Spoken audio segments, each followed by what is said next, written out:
माँ की कहानी अब अपने सबसे इमोशनल मोड पर पहुंच चुकी है। आप देखेंगे कि आयरा हमेशा के लिए कमियार का घर छोड़कर चली जाती है। उसके जाने के बाद जब कमियार अपने कमरे में आता है तो हर चीज उसे आयरा की याद दिलाने लगती है। खाली कमरा, बिखरी यादें, और तभी उसे अपनी गलती का गहरा एहसास होता है कि उसने गुस्से में आकर आयरा को कितनी बड़ी सजा दे दी। बेचैन होकर कमियार अपनी दादी के पास जाता है, लेकिन दादी उससे नाराज होकर बिस्तर पर लेटी होती हैं और उससे बात तक नहीं करती। उधर आयरा रोती हुई अपने घर पहुंचती है और फलक से कहती है कि अब कमियार कभी नहीं बदलेगा। उसने उससे सारी उम्मीदें खत्म कर दी हैं। कुछ समय बाद इरफान साहब की तबीयत थोड़ी बेहतर हो जाती है। वो आयरा को अपने कमरे में बुलाते हैं, उसके सिर पर हाथ रखते हैं और कहते हैं, बेटी, मैं तुम्हें माफ कर सकता हूँ, लेकिन मेरी एक शर्त है। तुम्हें हमेशा के लिए कमियार को छोड़कर अमेरिका जाना होगा। अपने पिता की बात सुनकर आयरा टूट जाती है, लेकिन आखिरकार वो उनकी बात मान लेती है और अमेरिका जाने का फैसला कर लेती है। दूसरी तरफ कमियार अपने घर में बिल्कुल अकेला पड़ जाता है।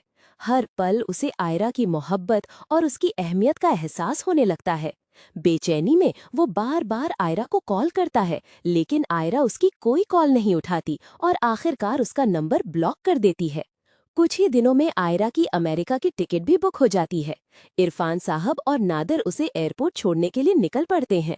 उधर कमियार पागलों की तरह आयरा के घर पहुंचता है, लेकिन दरवाजे पर ताला लगा देखकर उसके होश उड़ जाते हैं। वो घबराकर फलक को कॉल करता है, लेकिन फलक भी फोन नहीं उठाती। आखिरकार वो इश्तियाक को कॉल करता है और उसे सच्चाई पता चलती है कि आयरा हमेशा के लिए मुल्क छोड़कर जा रही है। ये सुनते ही कमियार के पैरों तले जमीन खिसक जाती है। वो तुरंत अपनी गाड़ी में बैठता है और पूरी रफ्तार से एयरपोर्ट की तरफ निकल पड़ता है। एयरपोर्ट पर आयरा अपनी अम्मी और फलक से गले मिलती है और फिर फ्लाइट की तरफ बढ़ने लगती है। तभी पीछे से कमियार भागता हुआ आता है और जोर से आयरा को पुकारता है, लेकिन भीड़ और शोर में आयरा उसकी आवाज नहीं सुन पाती। आखिरकार कमियार दौड़कर उसके सामने पहुंच जाता है, उसका हाथ पकड़ लेता है और सबके सामने उससे माफी मांगने लगता है। वो कहता है कि उसने बहुत बड़ी गलती की है और वो उसके बिना जी नहीं सकता। कमियार को इस तरह टूटता हुआ देखकर इरफान साहब का दिल भी पिघल जाता है। वो आयरा से कहते हैं, बेटी, इसे माफ कर दो, इसकी आंखों में मुझे सच्ची मोहब्बत दिखाई दे रही है। अपने पिता की बात सुनकर आयरा की आंखों में आंसू आ जाते हैं और वो कमियार को माफ कर देती है, लेकिन उसी वक्त उसे चक्कर आने लगते हैं और वो वहीं गिर पड़ती है। कमियार घबराकर उसे अपनी बाहों में उठाता है और तुरंत अस्पताल लेकर जाता है। डॉक्टर उसे ऑपरेशन रूम में ले जाते हैं।